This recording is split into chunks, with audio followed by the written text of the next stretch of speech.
This is a legacy episode of the Lesbian Historic Motif Podcast, originally released as part of the Lesbian Talk Show podcast group. Some references may be obsolete. The show looks at lesbian-relevant themes in history and literature, has interviews and discussions about current historical fiction with queer female characters, including fantastic versions of the past, and presents new original historical fiction for your enjoyment.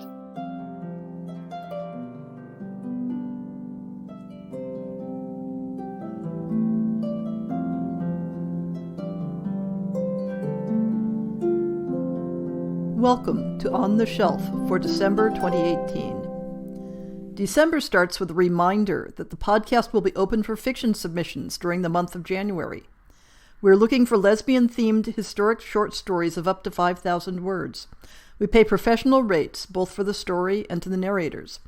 See the link in the show notes for full details. And please publicize this call to other venues so we have an even harder time choosing among the wonderful submissions than we did last year. If you're interested in the geekier academic side of researching and writing historical fiction, you might want to know about the Historical Fictions Research Network. They have a website and online journal at historicalfictionsresearch.org, and will be holding their 4th annual conference in Manchester, England in February 2019. The website says the following about their conference. The Historical Fictions Research Network aims to create a place for the discussion of all aspects of the construction of the historical narrative.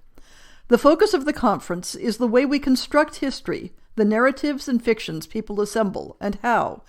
Recent keynotes have explored the experiences of excavations at Treblinka, the use of DNA to reconstruct historical narratives, explorations of memorial practices at battlefields, cookery as a means to explore the past, new insights resulting from a computer-based reconstruction of the Battle of Trafalgar, and a discussion of new approaches at the Petrie Museum. We welcome both academic and practitioner presentations. We welcome people working on prose, drama, visual art, reception studies, musicology, museum displays, film, TV, gaming, wargaming, graphic novels, transformative works, and any other areas engaged in the construction of narratives of the past. In November, the blog started off with a mini-theme of classical Greek romance novels, starting with a translation of The Babyloniaca by Iamblichos, discussed in the podcast on sexuality in classical Rome, and a Christian adaptation of the genre for the Apocryphal Acts of the Saints, where the romance arc is mapped onto 2 Christian women, Xanthippe and Polysena. Following this, I began a series of articles about the late 18th century to go along with last month's essay on sculptor Anne Dammer. These included the social and political forces that resulted in the sex panic of the 1790s, which precipitated a shift in English images of the feminine ideal to a domestic, sexless maternal figure. Another article looked at the contents of the French Memoirs Secrets, a sort of politically tinged gossip rag about the doings of the French court in the time leading up to the Revolution. Continuing the 18th century theme in December, we have an article on representations of sapphism in 18th century English literature. And as a contrast to sexuality among the middle and upper classes, Theo Vandermeer digs through legal archives in Amsterdam to turn up case histories of women who ran afoul of the law in the context of sexual relations with other women. I haven't settled on what publications to cover at the end of the month, but I have a couple of books on the history of same-sex relations in India that would go nicely with the last of our original fiction series for 2018, At the Mouth by Gurmika Mann. Mann has written a delightful, if bittersweet, story of young love and making hard choices. I have no new book acquisitions to talk about, so I'll take the time to talk up a new movie that listeners should definitely track down. The Favorite, starring Olivia Colman, Rachel Weisz, and Emma Stone, is a costume drama set in the early 18th century about England's Queen Anne and her romantic friendships with 2 of her courtiers, the brilliant and politically savvy Sarah Churchill, Duchess of Marlborough, and Churchill's protégée and eventual rival for the Queen's affections, Abigail Masham. I can guarantee you at least a bit of homoerotic tension, and possibly even more. It's hard to know without having seen it yet. The movie is likely to have limited distribution in art house theaters, though it's already won some major awards, so do your research and track it down before it goes away. And because it's as good an inspiration as any other, I'm going to do the December essay on Queen Anne and the rumors of lesbianism that surrounded her intimate circle of favorites.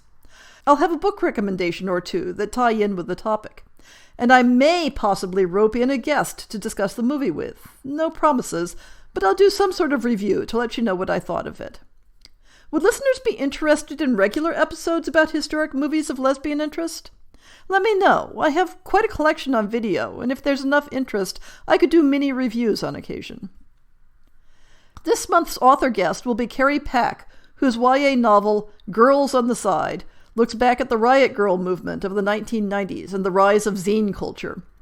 The 90s may seem just a blink of an eye ago to some of us, but for the target teenage readership of the book, it's ancient history. Carrie will also be doing our book appreciation show this month.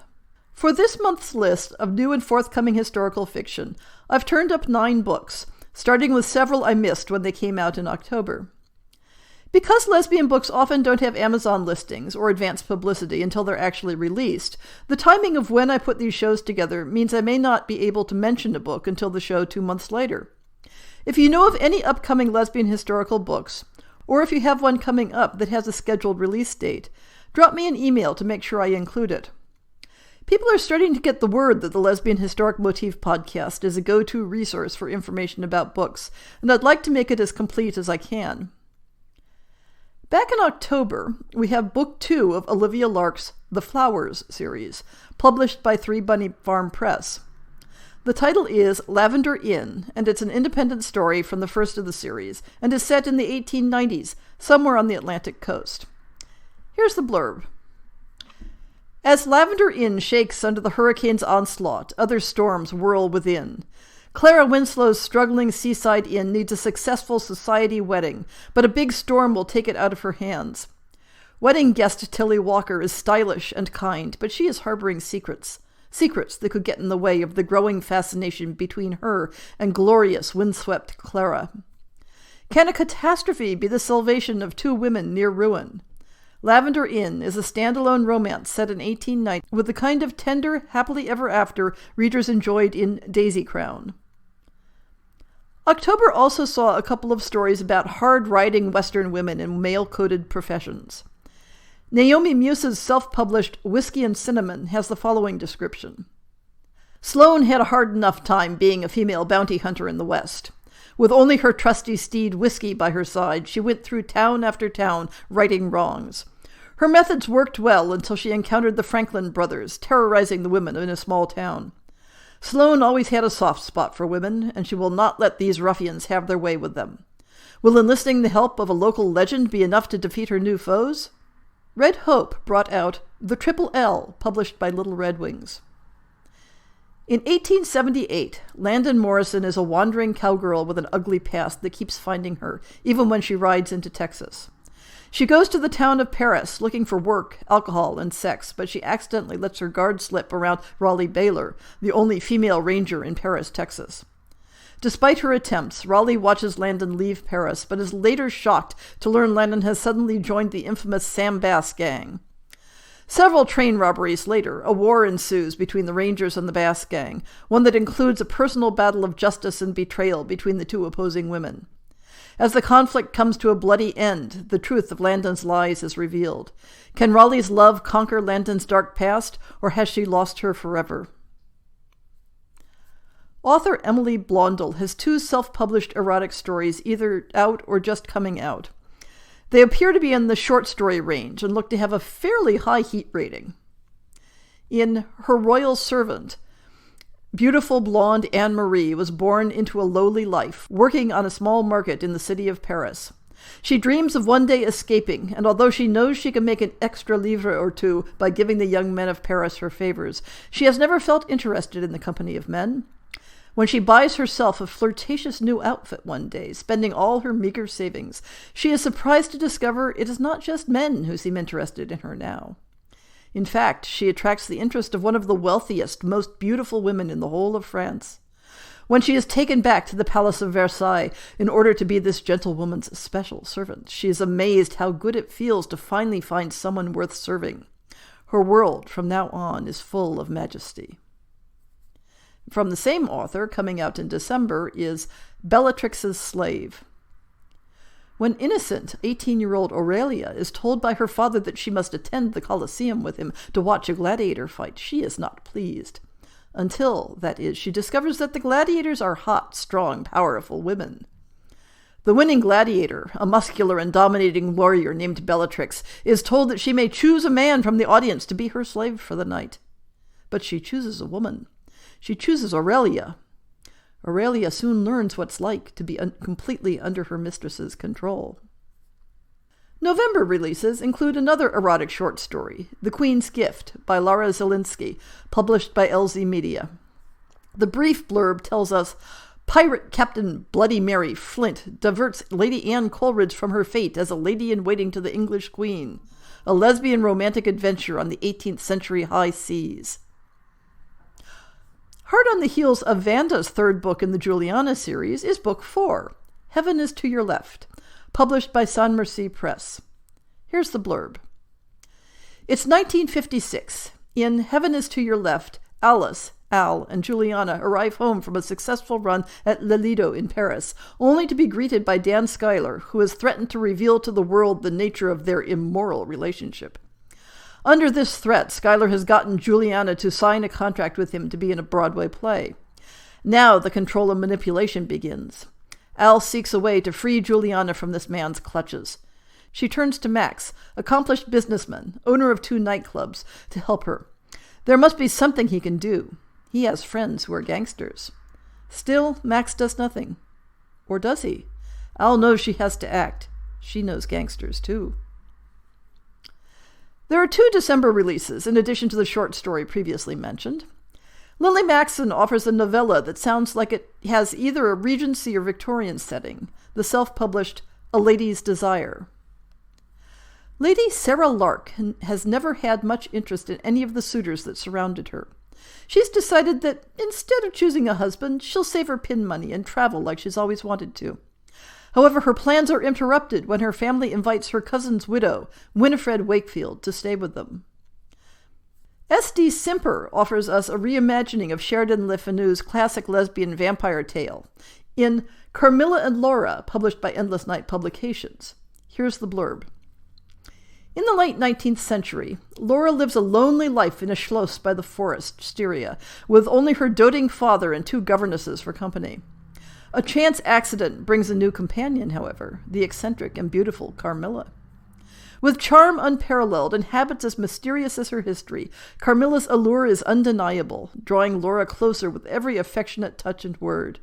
Attraction blossoms into a temptation Laura fears to name, a tantalizing passion burning brighter than the fires of hell. But when a mysterious plague begins stealing the lives of young women in her home and the village beyond, Laura wrestles to reconcile the truth, that the gentle, fragile woman she loves may be a monster cast out of heaven.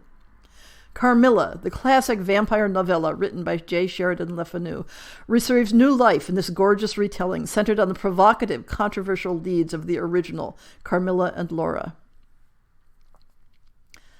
For this month's Ask Sappho segment, I thought I'd pass on an interesting archaeological find that might spark some story ideas. I got this story from the website Ancient Origins, who cite articles in Discovery News and Mail Online among their sources. The find comes from the latrine of an 18th century school of swordsmanship in the Baltic city of Gdansk, now part of Poland. Among finds such as wooden practice swords, broken pottery, and jewelry, they found a well-preserved leather dildo.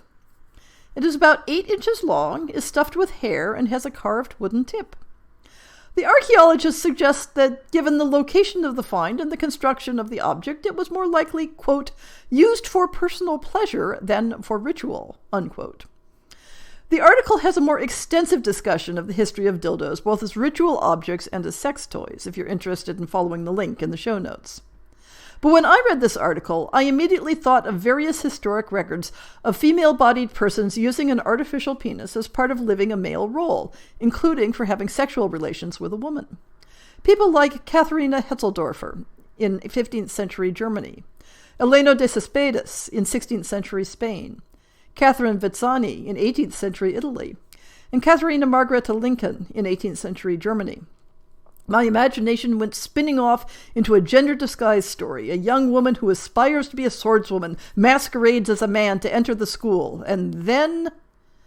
well, someone will have to take up the tale and tell us the rest of it. 18th century Gdansk was quite a happening place, with plenty of opportunity for adventure and peril, as well as the challenges of disguise and, dare we hope it, romance. In fact, there's still time for someone to give it a try for next year's fiction series.